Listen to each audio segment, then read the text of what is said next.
तो MP board की class 12 के विद्यार्थियों देखिए 8 मार्च के लिए जीव विज्ञान काज की इस क्लास में सेट सी हम कंप्लीट करेंगे। इसके पहले मैं आपको 2 सेट बता चुकी हूँ, सेट ए और सेट बी। आपने नहीं देखे तो आप चैनल पर जाकर देख सकते हैं। इसके बाद आपका आखिरी सेट रहेगा डी। तो इन 4 प्रश्न पत्र में आपका प्रॉपर काम हो जाएगा, आउट आपका एक भी प्रश्न नहीं जाने वाला है। तो चलिए वीडियो को शुरू करते हैं और सारे ही प्रश्नों को देखिए हम सॉल्यूशन के साथ में कंप्लीट करने वाले हैं। तो चलिए शुरू करते हैं और बढ़ते हैं प्रश्न की ओर। तो देखिए पहले प्रश्न में है सही विकल्प चुनकर लिखिए। तो पहला क्वेश्चन है कि अध्यारोपण से घिरा हुआ कोशिकाओं का एक पुंज होता है भ्रूण कोश। दूसरा ऋतुस्राव किस हार्मोन की कमी के कारण होता है। इसका आंसर है आपका ए प्रोजेस्टेरोन। और तीसरा है निम्न में से कौन सी एक जन्म नियंत्रण विधि है। तो इसका आंसर है IUD। तीसरा ओकोजिन खंड पाए जाते हैं। तो इसका आंसर लीडिंग स्टेज में। पांचवा निम्न में से कौन संयोजी कड़ी का उदाहरण है। तो इसका आंसर है आपका द, इसका राइट रहेगा। छठा है कि कौन सा बैक्टीरिया दूध में दही में परिवर्तन करता है। तो कौन सा बैक्टीरिया है जो दूध को दही में परिवर्तित करता है। तो वो है आपका लैक्टोबैसिलस। ठीक है, चलिए इसके बाद में choose the correct option and right. पहले का आपका सी है, दूसरे का ए, तीसरे का सी और चौथे का भी आपका सी रहेगा, पांचवे का डी, छठे का बी।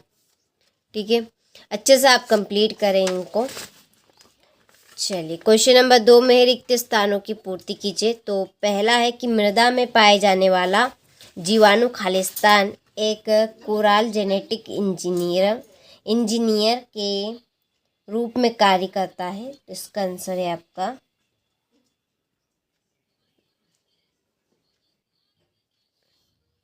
Agro bacterium.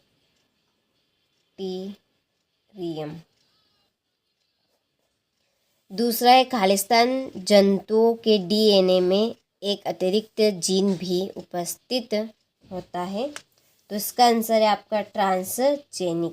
ठीक है, चलिए यहाँ पर लिख देती हूँ मैं इसका आंसर ट्रांसजेनिक।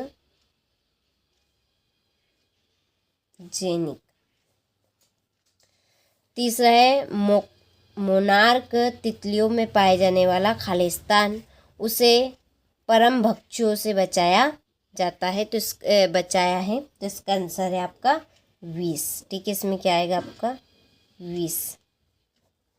चौथा है विशाल अमेरिजन वर्षा वनों को खालिस्तान कहा जाता है। फेफड़ा। पांचवा mRNA का संश्लेषण खालिस्तान कहलाता है अनुलेखन।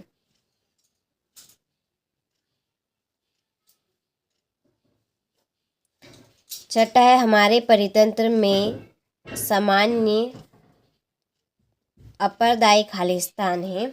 तो इसका आंसर है केचुए।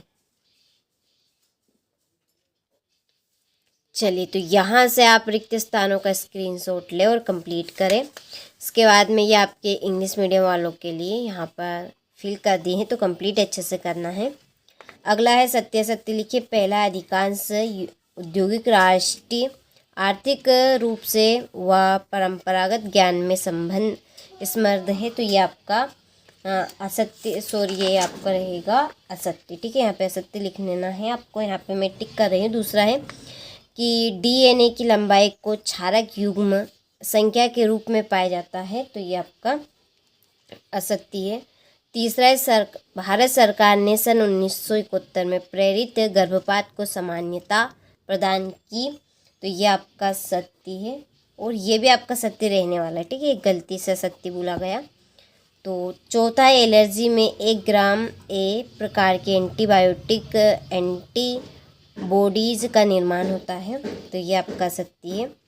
पांचवा DNA लाइगेज जेनेटिक इंजीनियरिंग में प्रयोग नहीं होता है। तो इसका आंसर असत्य है। छठा है मानव अंड प्रजनन है। तो ये आपका असत्य है। ठीक है, चलिए तो आप स्क्रीनशॉट लें यहाँ से। इसके बाद में ये आपके इंग्लिश मीडियम वाले, पहले का ये रॉन्ग, दूसरे का राइट, तीसरे का राइट, चौथे, पाँचवें और छठे का रॉन्ग।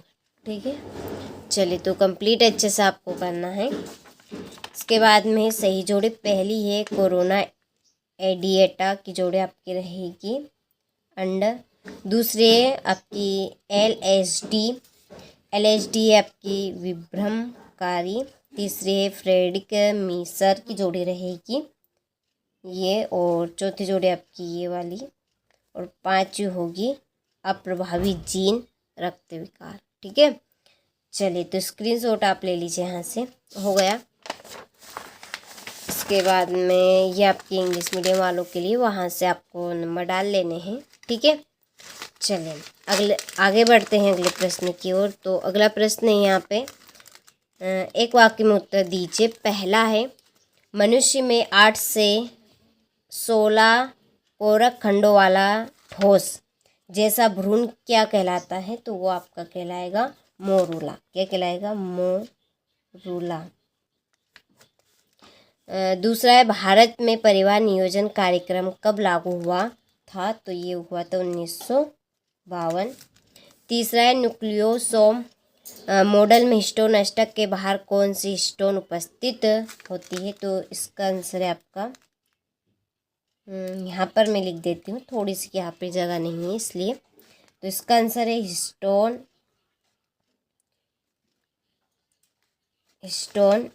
H1। ठीक है, और चौथा है, DNA के खंड का नाम जो पॉलीपेप्टाइड श्रृंखला का संश्लेषण करता है? तो वो है आपका जीन। पांचवा, विषाणु मुक्त पादप प्राप्त करने हेतु पादपों के किस भाग का प्रयोग किया जाता है? तो इसका आंसर है आपका कि पौधों का प्रारोह शीर्षस्थ भाग का प्रयोग किया जाता है। ठीक है, चलिए तो आप स्क्रीनशॉट यहाँ से ले लीजिए ये। इसके बाद में ये आपके इंग्लिश मीडियम वालों के लिए क्वेश्चन नंबर 6, असंग जनन क्या है? इसका महत्व बताइए। हीमोफीलिया रोग क्या है? हार्डी विनबर्ग सिद्धांत का समीकरण लिखिए। ठीक है, इनकी आंसर शीट आपको मिल जाएगी इसी वीडियो की डिस्क्रिप्शन में। यदि आप जाएंगे तो आपको एक कॉन्टेक्ट नंबर मिलेंगे, आप उन कॉन्टेक्ट नंबर पर कॉल करें, आपको पूरी इसकी आंसर शीट दे दी जाएगी, तो कॉल कर लीजिएगा। तो ये है आपका 14 प्रश्न कि मनुष्य में लिंग निर्धारण की क्रिया को आलेख की सहायता से समझाइए। चलिए इसके बाद में है अगला प्रश्न, बायोगैस नियंत्रण की संरचना का चित्र समझाइए। और 16वां है, किसी मानव निर्मित स्थलीय पारितंत्र के विभिन्न घटकों के नाम एवं उदाहरण लिखिए। 17वां, जीन क्लोनिंग से आप क्या समझते हैं एवं उपयोग लिखिए। अनुवांशिक कूट की कोई 4 विशेषताएं लिखिए। सक्रिय एवं निष्क्रिय प्रतिरक्षा में 4 अंतर लिखिए। ठीक है, तो सारे ऐसे ही प्रश्न मैं आपको दे रही हूँ जो 90% परीक्षा में पूछे जाएंगे। तो 4 पेपर आपके रहेंगे, तो 4 आपके कंटेंट रहेंगे, तो इन चारों कंटेंट को आप पूरा करें। 90% आने के पूरे चांस है और एक भी प्रश्न आपका आउट नहीं जाएगा।